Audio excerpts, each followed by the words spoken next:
Good morning, my dear student. Today we are going to start class 8 SST in civics chapter marginalization.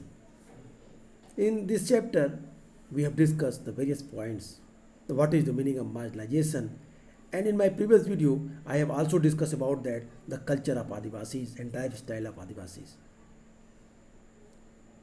Sometimes the modern society blamed Adivasi that they were not taking interest or they are not taking interest to become advanced, to become modern. But I think this is not truth. The government launched various policies for the betterment of Adivasis, but it was and it is also not implemented nowadays. What was the reason behind that? We have to analysis. Why Adivasis not like the government policy in their native lands? What is effect of the government policy on the Adivasis culture? And why they denied all the things which was implemented or which was imposed by outsiders? I mean to say that the different culture type, different cultural peoples imposed their own culture on them. They denied. That is the main things we have discussed all in my previous video. Today we will discuss the Adivasi and the development. We have also read about the little bit the development of Adivasi in my previous video. Adivasi and the development. As you have already read in your history textbook, forests were absolutely crucial to the development to all empire and settled the civilizations in India. No doubt to say that our civilizations and the various empires settled with the help of that cultures उनकी absolutely crucial and development of empire and settled civilizations in India. The metal ore like iron, copper and gold and silver, gold and diamonds, invaluable timber, most medicinal herbs and the animal produce, wax, lac, honey and animals themselves, elephants, the mainstay of the imperial animals all came from the forest. In addition, the continuation of life depended the heavily on forest that helped recharge many of India's river and the becoming the clear now crucial to the available of the quality of our air and water. Forest covered and major part of the country till the 9th century, and the Adivasi had to deep knowledge of the SS2 as well as control over most of these vast tract at least till the middle of the 9th century. This meant that they were not ruled by large state and empire instead. Often empire heavily depend on the Adivasi of the crucial access of forest resource. हमने पढ़ा, हमने पुराने video में इन चीज़ों पे बात की, development of Adivasi topics. We have discussed on the topic of the development of Adivasi in my previous video. But in the starting of this class, I would like to again remind you कि किस तरीके से भारत में आदिवासियों का और आदिवासी से जुड़े हुए इन जंगलों का एक मेजर कंट्रीब्यूशन है कॉमन लाइफ के लिए. भारत में लगभग बड़े साम्राज्य और जितनी भी सिविलाइजेशंस हैं उनके डेवलपमेंट में जंगलों का बहुत महत्वपूर्ण स्थान रहा है.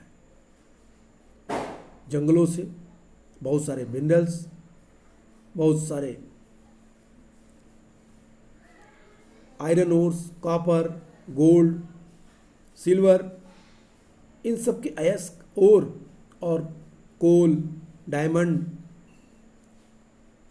Precious timber medicinal plants, animals also, और बहुत सारे उत्पाद productions which came from forest like wax, शहद, और जानवरों के रूप में हाथी भी जंगलों से ही प्राप्त होता है, जो सेना में सबसे महत्वपूर्ण रोल कभी प्ले करता था। ये सभी जंगलों से ही मिलते हैं। इसके अलावा जीवन को आगे बढ़ने के लिए जंगलों से हमें ऑक्सीजन, जंगलों से हमें अपनी नदियों को पानी, हवा, it means natural resource also we got from forest, हम प्राप्त करते हैं। नाउ दैट टाइम वी केवल प्राप्त करते थे नहीं, हम आज भी इनसे प्राप्त करते हैं। ये सबसे महत्वपूर्ण बात है। Even if we are not taking seriously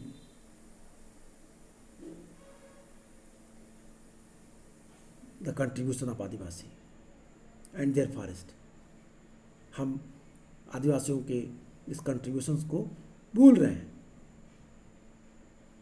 हमारे देश का बड़ा हिस्सा नाउ ए डे जंगलों से ढका हुआ है, near about 24.3%।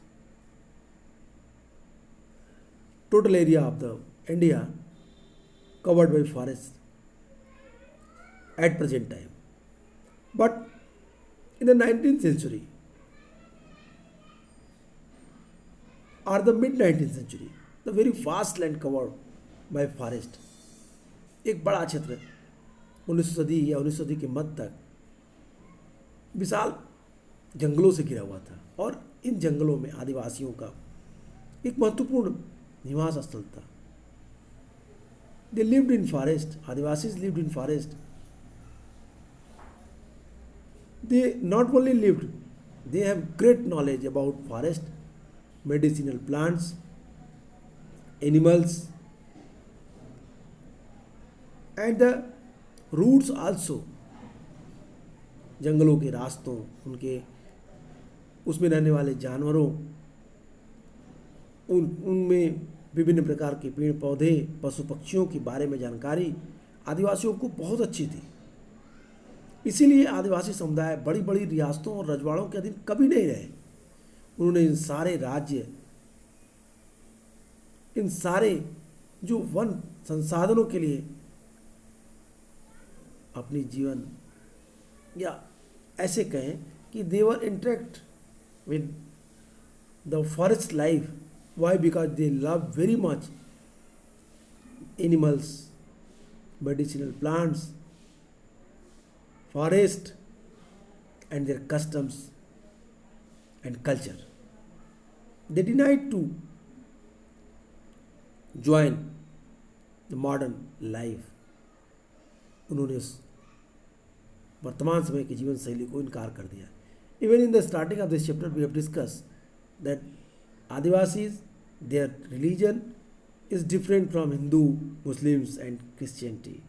I mean Hindu, Islam, and Christianity. But nowadays the Christianity is widespread in the Adivasis area.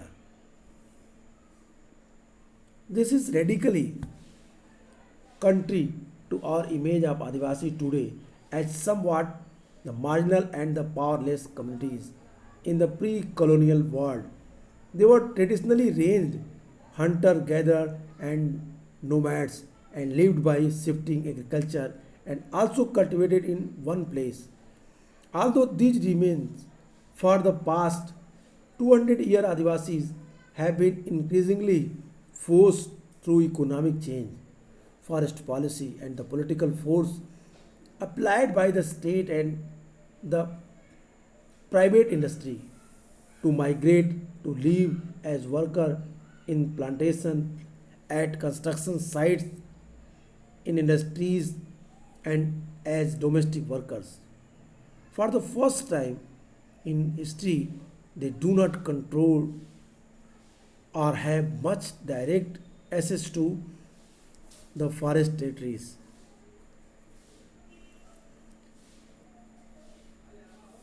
जो पिक्चर दिखाया गया, जो तस्वीर आदिवासियों की प्रचलित छवि से जो वर्तमान समय है, that is totally different now a day.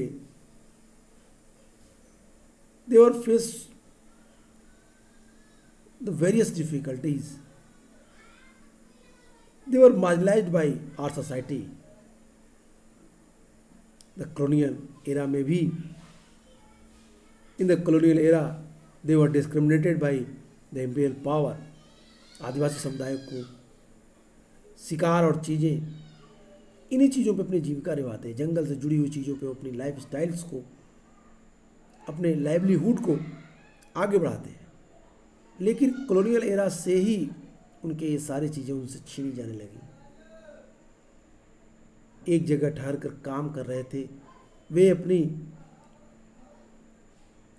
स्थानांतरित खेती, शिफ्टिंग एग्रीकल्चर, शिफ्टिंग कल्टीवेशन पे वो डिपेंड थे। Although these remains for at least 200 years, Adivasi have been increasingly forced through economic change. आदिवासियों की पूरी ज़िंदगी शिफ्टिंग कल्टीवेशंस पे थी, हंटिंग पे थी, जंगलों से मिलने वाले प्रोडक्ट पे डिपेंड थी। लेकिन इंपीरियल पावर के समय से उन्हें उनके क्षेत्रों से डिस्प्लेस किया जाने लगा, उनसे उनके अधिकारों को छीना जाने लगा। अब वो एक जगह रुक कर काम नहीं कर सकते थे और उनकी परंपराएं, उनके ट्रेडिशंस, उनके कस्टम भी उनसे धीरे धीरे उनके सामने ही नष्ट किए जा रहे थे। पिछले 200 सालों में, 200 ईयर्स में जो चेंजेज आए, economic change, forest policies, industrialisation, privatisation, इन सारी चीज़ों ने, and the political pressure also, adivasis helpless to leave their native land. अपने ज़मीन को छोड़ने के लिए वो मजबूर थे। उन्हें अपनी लाइफ को चलाने के लिए migrate leave to workers in the plantation, at construction sites, in industries and the domestic workers. वो माइग्रेट हो गए प्लांटेशन एग्रीकल्चर में वर्कर्स के रूप में, कंस्ट्रक्शन साइट्स में लेबर के रूप में, डोमेस्टिक वर्कर्स के रूप, सर्वेंट के रूप में, गार्ड्स के रूप में। For the first time of history they do not control or have much direct access to the forest territories.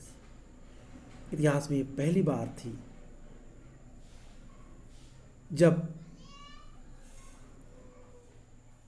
One क्षेत्रों पर उनका कोई नियंत्रण नहीं रहा, जंगलों पर उनकी कोई सीधी पकड़ नहीं रही।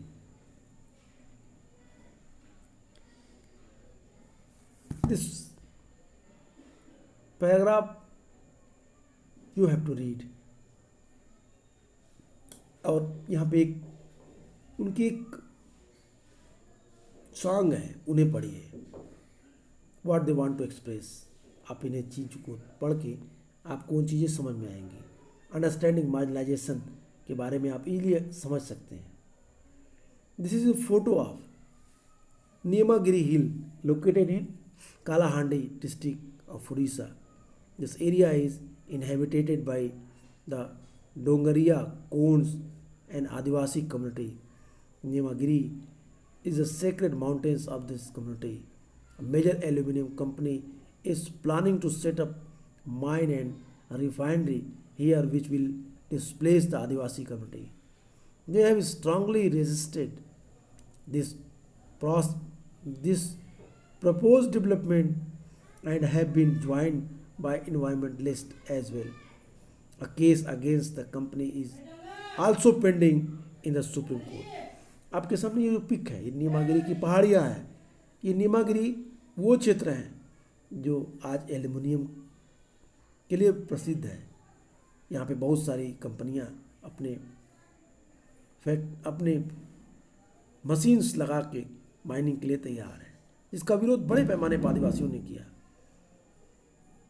बड़े ही मजबूती से, और इन्वायरमेंटलिस्ट ने भी इसका सहयोग किया आदिवासियों का। मामला सुप्रीम कोर्ट में है, आज उसमें बहस चल रही है। लेकिन क्या होगा, what will happen, there is no need to explain. Maybe Adivasis अपने मांगों में सफल हो जाएं, वहाँ पे फैक्ट्रियाँ ना लगें और मे भी पैसों के प्रभाव से डिसीजन अपने फेवर में करने के लिए ये इंडस्ट्री सफल हो जाए। The forest land have been cleared for timber and to get land for agriculture and industry. Adivasi have also lived in areas that are rich in minerals and other natural resources. These are taken over for mining and other large industrial projects. Powerful forces have been often the collided to take over tribal land. Much of the time, the land is taken away.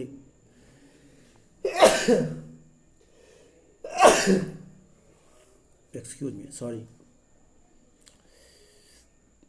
Taken over tribal land. Much for the time, the land is taken away. The forcefully, the procedure are not followed. According to official figure, more than 50% of the person displaced due to mines and mining project are tribals. Another recent survey report by the organizations working among Adivasi show that 79% of the person displaced from the state of Andhra Pradesh, Chhattisgarh, Odisha and Jharkhand are tribals. Here, clear information given that the how much Adivasis they are displaced by their native lands because of their land was precious for the industrialist, because of their land was famous for the mining. There are so many minerals in their proper land with where the forest was or the forest is covered before 100 or 200 years. That was all what barren nowadays industry के द्वारा हटा दी गई, उनको पूरी तरीके से बंजर कर दिया गया, काट के ख़त्म करके माइनिंग का कार्य शुरू कर दिया गया। इमारती लकड़ी और खेती और उद्योगों के लिए विशाल जो फॉरेस्ट लैंड थी उन्हें साफ किया जा चुका है। आदिवासियों के इलाकों में खनिज पदार्थ, मिनरल्स और अन्य नेचुरल रिसोर्स की भरमार है। ह्यूज अमाउंट में नेचुरल रिसोर्स वहाँ मिलते हैं, इसलिए इन ज़मीनों की माइनिंग और विशाल औद्योगिक परियोजनाओं के लिए बार बार उनसे ये लैंड छीन ली जा गया, उन्हें वहाँ से डिस्प्लेस कर दिया गया उनके अपने लैंड से। कुल मिलाकर हम ये बात समझ सकते हैं कि इनकी ज़मीन पे दूसरों ने इनकॉर्चमेंट कर ली, कब्जा कर लिया, पोजीशन कर लिया। ताकतवर गुटों ने हमेशा मिलकर काम किया इनको डिस्प्लेस करने के लिए, और कई बार इनकी ज़मीन जबरन इनसे छीन ली गई और कभी कभी जो लीगल प्रोसीजर्स थे उसके थ्रू इनसे इनकी ज़मीन ले ली गई। गवर्नमेंट डॉक्यूमेंट कहते हैं ये बात कि माइनिंग के लिए जो प्रोजेक्ट्स चलाए गए उससे होने वाले जो डिस्प्लेस्ड पर्सन्स थे, फैमिलीज थी, पीपुल्स थे, उनमें से 50% से ज़्यादा केवल आदिवासी थे। आदिवासियों के बीच काम करने वाले संगठनों की एक ताज़ा सर्वे रिपोर्ट से पता चलता है कि आंध्र प्रदेश, छत्तीसगढ़, उड़ीसा और झारखंड में जो लोग डिस्प्लेस हुए उनमें से 79% यही आदिवासी लोग ही थे, इन्हें डिस्प्लेस किया गया था। The huge tracts of their land have also gone under the waters of hundred of dams that have been built in the independent India. In the northeast, their land the remain highly the militarized and war-torn. India has 54 national park and 372 wildlife sanctuaries covering 109652 square kilometer. These area were tribal originally lived but were evicted from. आदिवासी के बीच एक बड़ी समस्या ये थी कि उनकी बहुत सारी जो लैंड्स थी, और उन सब पे अगर ध्यान से देखें तो जो डैम बने, वाटर डैम, मोस्टली ये वहाँ बने हैं जहाँ पे आदिवासी रहते थे, जहाँ पे आदिवासियों की मूलतः बस्तियाँ थी, विलेज थे, जो आज इस डैम को बना करके उनके गांव को पानी में डुबो दिया गया है। पानी में वो सब डूब गए। Dams have been built in independent India in the north east, their land remain highly militarise and ward down. साथ ही साथ ये जो उनका एरिया था, पूर्वोत्तर भारत में उनकी ज़मीनें लंबे समय से जो मिलिटराइज कर दिया गया, सशस्त्र बलों के हाथों में चलने दे दी गई, और उनसे काफ़ी उनका टकराव हुआ। इनके अलावा भारत में जो 54 नेशनल पार्क्स हैं, 372 वाइल्ड लाइफ सेंचुरीज़ हैं, इनका कुल एरिया 1,09,652 स्क्वायर किलोमीटर्स। ये पर्टिकुलर लैंड्स हैं जिस पे वाइल्ड लाइफ सेंचुरीज़ और नेशनल पार्क बनाए गए हैं, ये मूलतः आदिवासियों के ही क्षेत्र थे, और आज उनको उसी जगह जाने से रोक दिया गया है।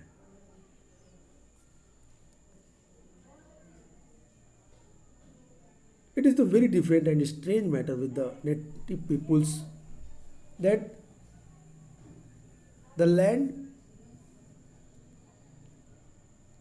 on that developed the wildlife sanctuaries and national parks, that land enjoyed by Adivasis, but nowadays they were unable to enter that land. उन क्षेत्रों में वो इंटर नहीं कर सकते, नहीं जा सकते। अब उन्हें वहाँ से उजाड़ दिया गया है, पूरी तरीके से इविक्टेड कर दिया गया है। These are areas where tribal originally lived but were evicted from. When they continue to stay in these forests, they are trimmed the encroachers.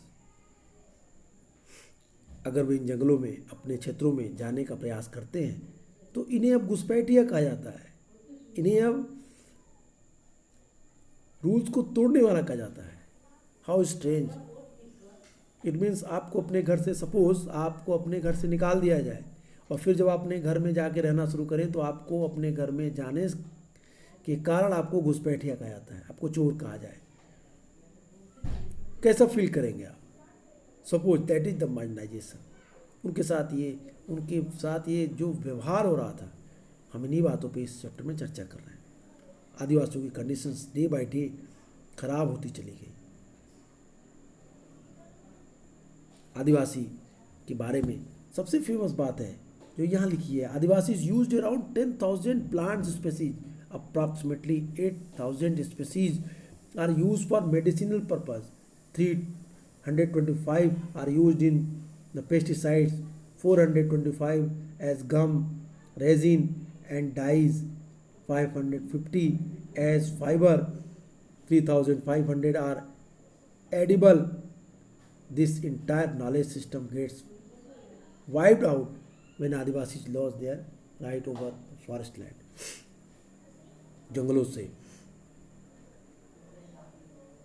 जंगलों के बारे में जो ये नॉलेज था आदिवासियों के पास, यह अभी भी है।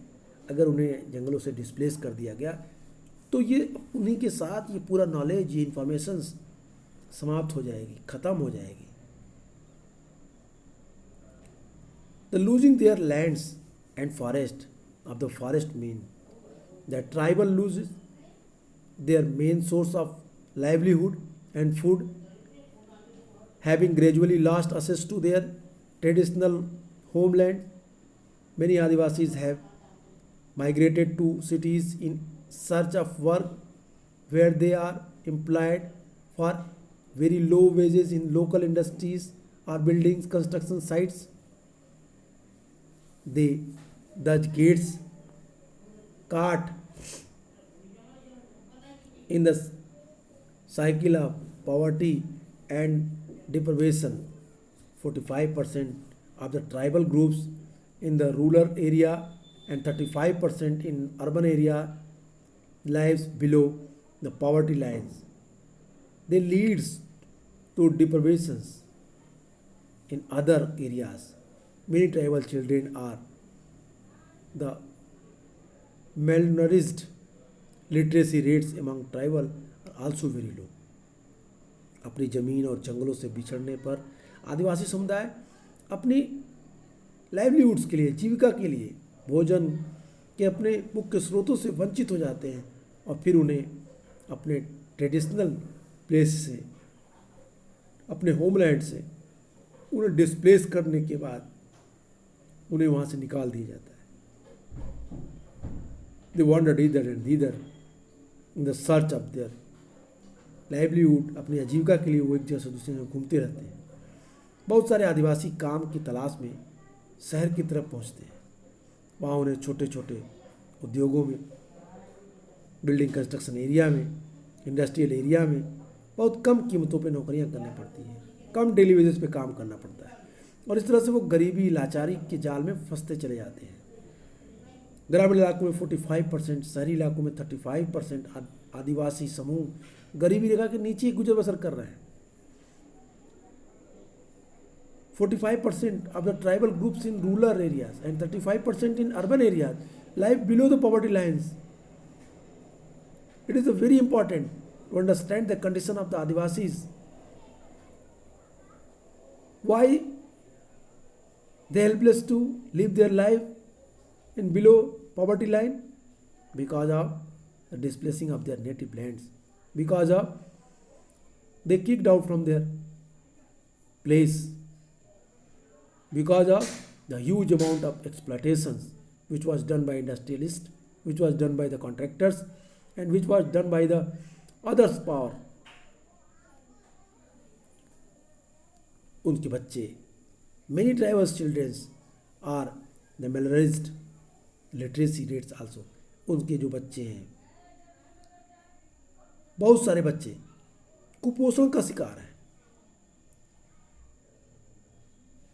malnourished है, उनके पास भोजन, उनका स्वस्थ शरीर नहीं है. They were not physically fit. They are not physically fit. Literacy rates among tribals are also very low. Literacy rate भी काफ़ी कम है. Many Adivasis are displaced from their lands. They losses much more than the source of income. They lost the traditions and customs, a way of living and being. They took our farming land. They left some houses. They took the premises, ground, temples, well, and pounds. How will we survive?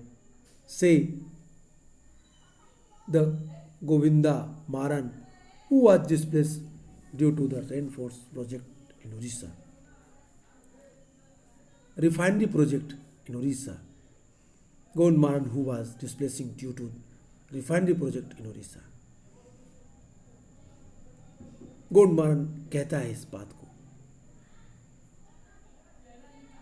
कि किस तरीके से वो अपने जीवन को जिएंगे, क्या करेंगे. वो उड़ीसा में एक रिफाइनरी प्रोजेक्ट लगा दी गई.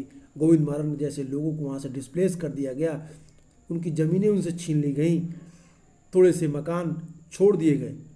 उन्होंने शमशान भूमि, मंदिर, उनके कुएं, उनके तालाब, सब कुछ इन लोगों ने अपने कब्जे में ले लिया. अब वो जाए तो जाए कहाँ? आदिवासी किससे कहें अपनी प्रॉब्लम? आदिवासियों को जब उनकी ज़मीन से हटाया जाता है, उनकी आमदनी के स्रोत के अलावा और भी बहुत कुछ है जो हमेशा के लिए नष्ट हो जाती है. When they displace their native lands, there are so many